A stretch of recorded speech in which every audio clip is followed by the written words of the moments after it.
రైతు సోదరులకు విజ్ఞప్తి. ఈరోజు మనం ముచ్చేలంపాడు గ్రామంలో ఉన్నాము. శ్రీనివాసరెడ్డి పొలంలో కావేరీ సీడ్స్ వారి దూసరా అనే పత్తి రకము ఈ రైతు వేయడం జరిగిందండి.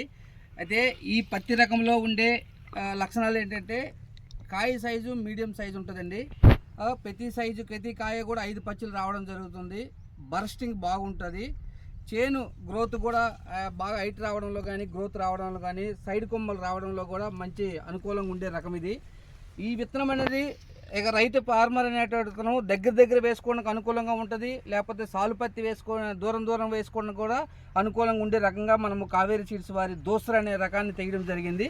రైతు సోదరులందరూ గమనించగలరు. చూడండి ఈ చేను ఎట్లా ఉన్నదో, కింద నుంచి కాండం నుంచి కూడా నిటారుగా నిలబడడం కానీ గాలి వానలకు ఎటువంటి పడిపోవడాలు జరగదండి. ఇది వాలిపోవడం ఉండదు. కాబట్టి రైతు సోదరులు అందరూ కూడా గమనించాలి. దీనిలో ఇంత ఆకు కూడా గ్రీనిష్ ఉంటుందండి. ఎప్పుడు ఆకు గ్రీనిష్ ఉండగల కారణం ఏంటంటే ఆకు పైన నూగుండడం వల్ల రసం పీల్చి పురుగులు తట్టుకుంటుంది. కాబట్టి ఆకు ఎప్పుడు కూడా గ్రీనిష్గా ఉంటుంది. రైతులందరూ కూడా పత్తి ఇట్లా చూస్తే ఓపెన్గా ఉంటుంది అనమాట. ప్రతి చెట్టుకి కూడా ఎన్ని కాయలు ఉన్నాయనేది ప్రతి రైతు కూడా ఇట్లా లెక్క చూసుకోవచ్చు. కొట్టే మందు కూడా సక్రంగా అన్ని కాయలకు కూడా తగులుతుంది. కాబట్టి చీడపీడలు కూడా ఆశించడం అనేది చాలా తక్కువ ఉంటుంది దీనిలో. కాబట్టి రైతులందరూ గమనించగలరు. ఈ రైతు ఈ విధంగా చేసాడు. ముచ్చేలంపాడు విలేజ్ అండి. ఇది చూసుకోండి ఎట్లా ఉందో. ప్రతి కొమ్మకు కూడా 6 కాయలు 5 కాయలు ఉంటాయి. ప్రతి కొమ్మ కూడాను ఇది ఈ విధంగా చూడండి. ఇట్లా ప్రతి రైతు కూడా గమనించవలసిన విషయం ఇది.